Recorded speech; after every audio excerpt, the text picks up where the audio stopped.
Dobrý deň, pani inžinierka. Dnes máme 9. októbra, no a nedaleko okresu Nové Zámky v obci Palárikovo, konkrétne v Bažantnici, sa našlo hniezdo sršňa azijského. Včera som navštívila pána Rusnáka, predsedu včelárov za Bratislavský kraj, ktorý sa vlastne venuje konkrétne sršňovi azijskému už niekoľko rokov, myslím si, že 5 spomínal. Zameriava sa vlastne na okresy a kraje, ktoré sú exponované ako prvé, kde patrí vlastne aj táto naša celá oblasť, naša lokalita. No a dal mi ohľadne tohto sršňa nejaké podrobné odborné biologické informácie. No a vás by som sa vlastne rada opýtala a zistila bližšie nejaké informácie ohľadne toho prvotného vlastne nálezu, toho monitorovania a trasovania a všetky tieto veci okolo toho. Dobrý deň. Tak v podstate možno by som začala takým úvodom, že sršeň azijský bol vlastne v roku 2016 zaradený do zoznamu inváznych druhov vzbudzujúce obavy Európskej únie. Už v roku 2004 sa vlastne objavil vo Francúzsku vlastne ako prvovýskyt v Európe a predpokladá sa, že sa vlastne dostal do Európy prostredníctvom lodnej dopravy, vlastne prostredníctvom obchodovania. Odvtedy sa prakticky rozšíril do celej Európy, zaznamenaný je vlastne v krajinách Beneluxu, Švajčiarska, Nemecka, Dánska, Veľkej Británie, Španielska a Portugalska. No a z Vlaní vlastne v auguste v roku 2023 bol prvovýskyt zaznamenaný v Maďarsku. V tom istom roku v októbri bol zaznamenaný aj v Čechách a v tomto roku v apríli bol hlásený už aj z Rakúska, z oblasti Salzburgu. No a teraz sa dostávame vlastne k tomu prvovýskytu u nás na Slovensku, kde bol zaznamenaný, teda ako ste povedali, z obce Palárikovo 28. októbra, čo bola vlastne sobota a bol nám nahlásený cez mobilnú aplikáciu Zastav sršeň. V pondelok 30. septembra sme vlastne tento nález overili a na základe fotografie zaslané cez túto mobilnú aplikáciu a následne hneď sme išli vlastne ten pondelok aj do terénu, kde sme potvrdili tento nález aj priamo na mieste. Potom sme vlastne začali odchytávať tie sršne, riešili sme ich, označili sme ich fixkou, každý sršen, boli označené 3 sršne, dostal svoju značku a vypúšťali sa vlastne, pričom sa sledoval vlastne smer letu a čas príletu, za koľko sa vrátil späť na ten banánovník, kde bol vlastne nájdený. Čiže to bol vlastne čas od hniezda k banánovníku a na základe toho sme sa my snažili trasovaním, tento postup sa nazýva trasovanie, dohľadať to hniezdo, vlastne smer letu a tá časová vzdialenosť vlastne ako priletel od toho hniezda. V tomto sme vlastne pokračovali aj na druhý deň, kde sa k nám už vlastne pridala aj druhá skupina, pričom tieto odchyty vykonával pán inžinier Schneider a trasovanie zo Strednej odbornej školy pod Bánošom v Banskej Bystrici, s ktorou úzko spolupracujeme. A druhý tím sa snažil dohľadať hniezdo formou telemetrie, kde prišiel pán Baláš Kolíč z Maďarska a s externou zamestnankyňou vlastne Strednej odbornej školy pod Bánošom takisto dohľadávali pomocou telemetrie, kde odchytávali sršne, umiestňovali im na telo v podstate čip a na základe signálu, ktorý ten čip vysielal a sršen letel do hniezda, tak pomocou antény dohľadávali tento signál a vlastne tým sa snažili nájsť to hniezdo. No, žiaľ, obidvom skupinám už pozdný čas večer zabránil v tejto akcii pokračovať, ale obidvomi vlastne metodami sme sa dostali do blízkosti hniezda možno 15-20 metrov, kde sme skončili vlastne v areáli poľnohospodárského družstva a vlastne za tým bol už plot Bažantnice, kde sa neskôr to hniezdo dohľadalo. No, na ďalší deň v podstate nebolo možné pokračovať v dohľadávaní hniezda, nakoľko pršalo a vtedy sršne majú takú zníženú intenzitu letu. Ale v podstate štátna ochrana prírody na tento deň zvolala v Palárikove stretnutie so miestnymi včelármi, s dobrovoľnými hasičmi, s miestnou samosprávou, kde sme ich v podstate informovali, že teda bol tu tento prvovýskyt, ako budeme postupovať, aby proste aj občania vedeli, že sa budeme pohybovať v obci a že teda následne nejaké kroky budú. Vo štvrtok firma Aquazoo z Považskej Bystrice v podstate s dronom nalietávala aj s termovíziou nad tou Bažantnicou, kde sme im určili miesto, kde sme my v podstate skončili. A na základe tej termovízie sa im ukázalo miesto, kde by mohol približne ten sršeň mať hniezdo. A následne náš zamestnanec KKO Dunajské Luhy, pán Lendiel, ďalekohľadom dohľadal v korunách stromov toto hniezdo, že naozaj sa nachádza teda tak, ako sme predpokladali v tom areáli Bažantnice. No ale hniezdo bolo strašne vysoko, vyše 20 metrov, ako bol problém vôbec akože ho aj dohľadať. Strom bol olistený, takže akože bol to veľký problém. Takže následne na ďalší deň 4. oktobra sa spravila vlastne obhliadka terénu v spolupráci vlastne s vedúcim Bažantnice, s miestnymi hasičmi a boli zavolaní aj profesionálni hasiči, nakoľko sme chceli vlastne hniezdo dať, eradikovať a dať potom dole prostredníctvom plošiny. Avšak tento terén bol veľmi nepriechodný a podmáčaný a tak ďalej, takže sa zhodli na tom, že ťažká plošina v podstate do tohto terénu nemôže. Tak sa rozhodlo, že sa to bude robiť vlastne takým mobilným rebríkom a vlastne tá firma, ktorá aj dohľadávala pomocou drónu a termovízie to hniezdo, tak tá ho následne aj v pondelok eradikovala. Takže sa dohodlo, že vlastne pondelok toho 7.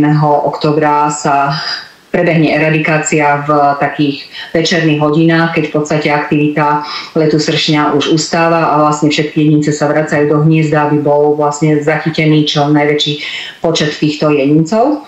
A ešte predtým vlastne sa stretlo na obecnom úrade, kde sa doladili posledné kroky v podstate. Takže hniezdo sa opáskovalo, aby tam občania pred zásahom teda nemohli ísť.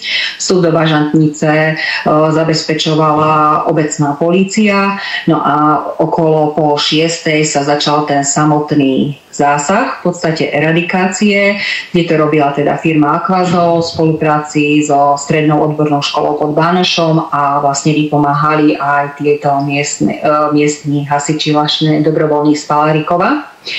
A všetko vlastne toto sa dialo pod gesciou Šopslera. A ako to vyzerá k dnešnému dňu?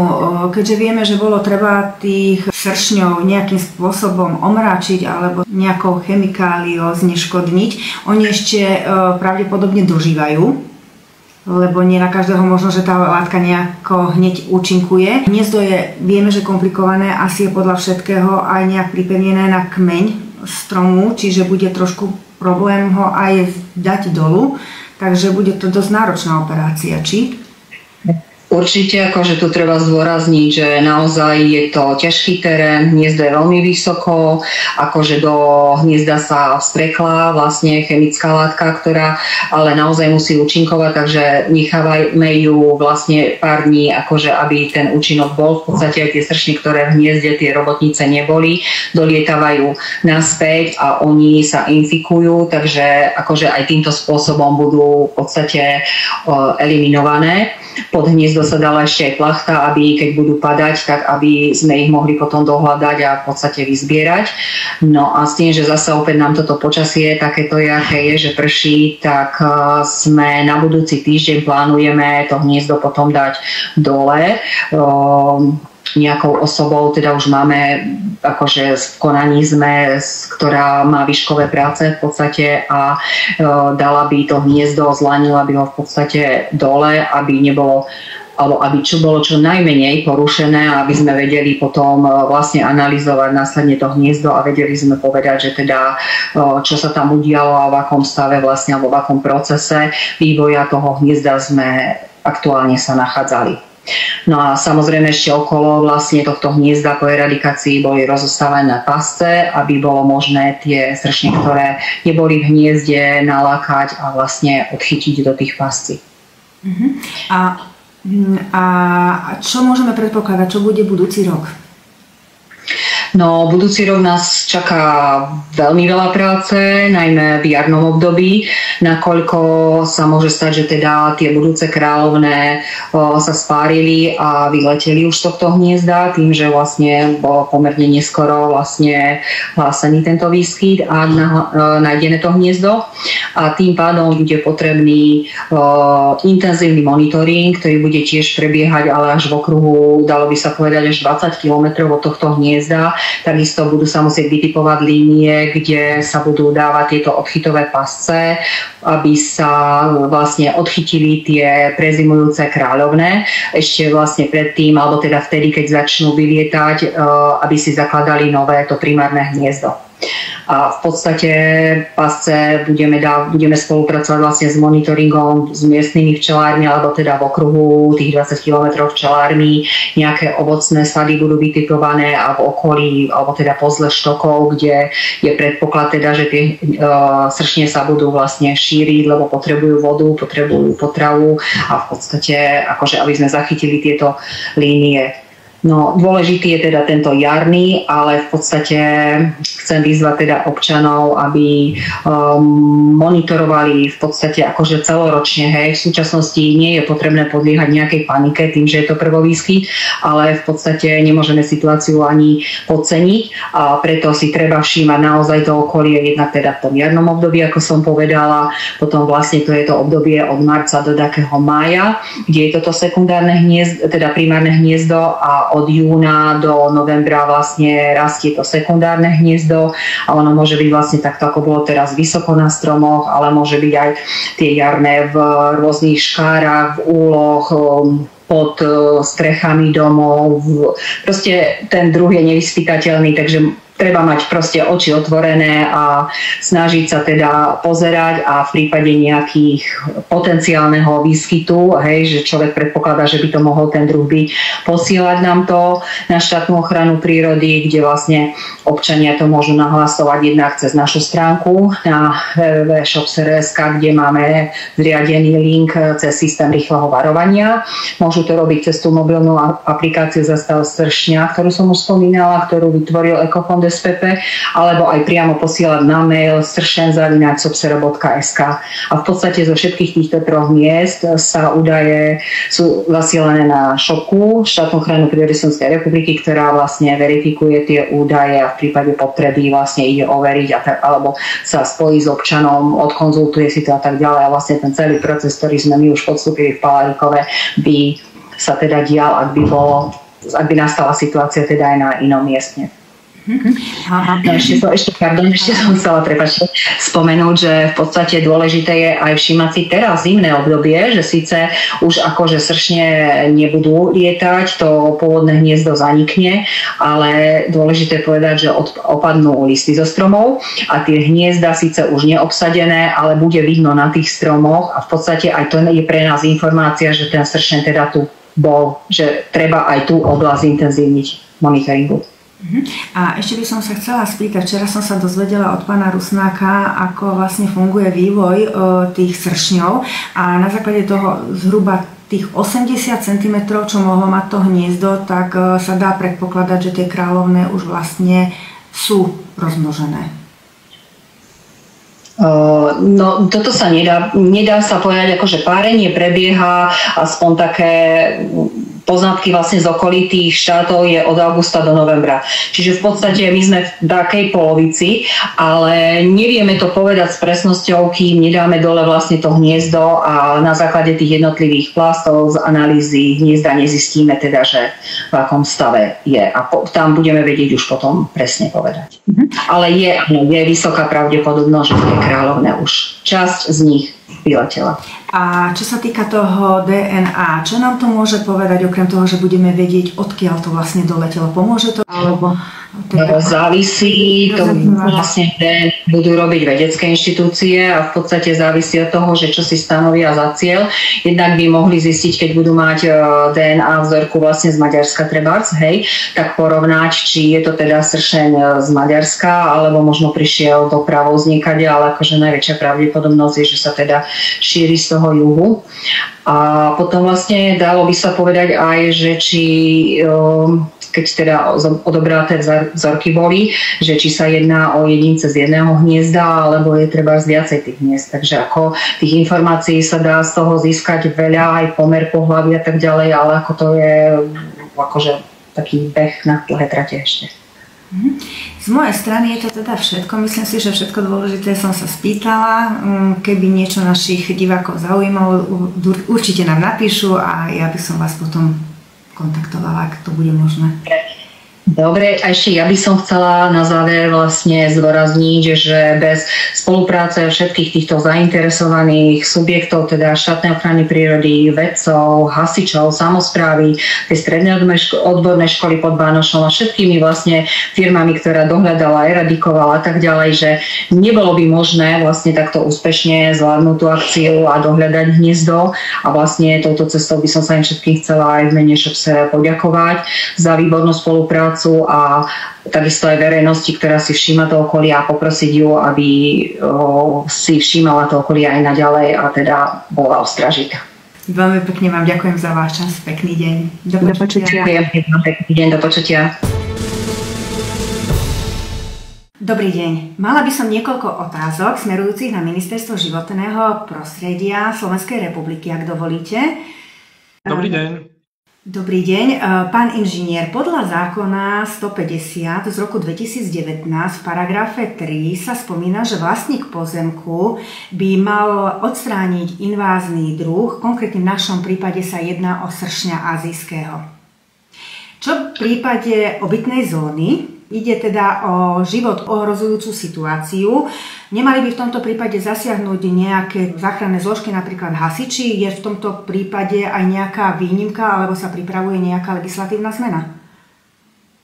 V prípade tohto druhu sršňa azijského vlastník, správca ani užívateľ pozemku nemá povinnosť odstraňovať tento druh zo svojho pozemku alebo svojej obytnej zóny priamo, pretože ide úplne o nový druh pre Slovenskú republiku. V tomto prípade orgán, ktorým je okresný úrad, nahraďuje rýchlu eradikáciu. Buď teda takej osoby, ktorá vlastne bola vlastne zodpovedná za šírenie tohto druhu, alebo potom, pokiaľ sa taká osoba nenájde, tak je to prostredníctvom poverenej osoby, ktorou je v tomto prípade štátna ochrana prírody Slovenskej republiky.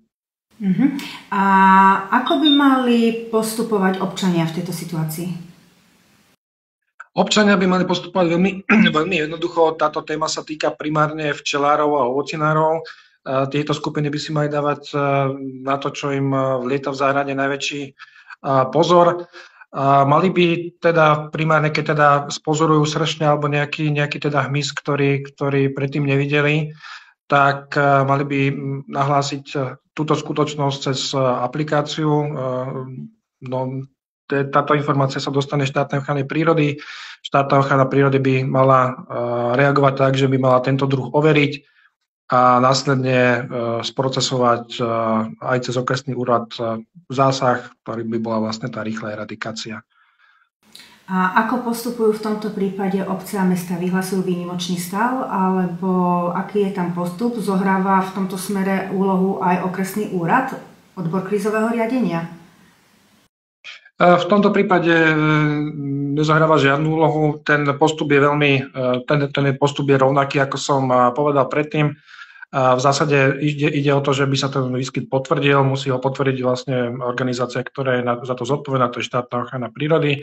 Tá ten výskyt potvrdí a ďalšie vlastne tie konanie a úkony sú už potom na nej a na okresnom úrade, aby toto vlastne zabezpečil. Rozumiem celej problematike.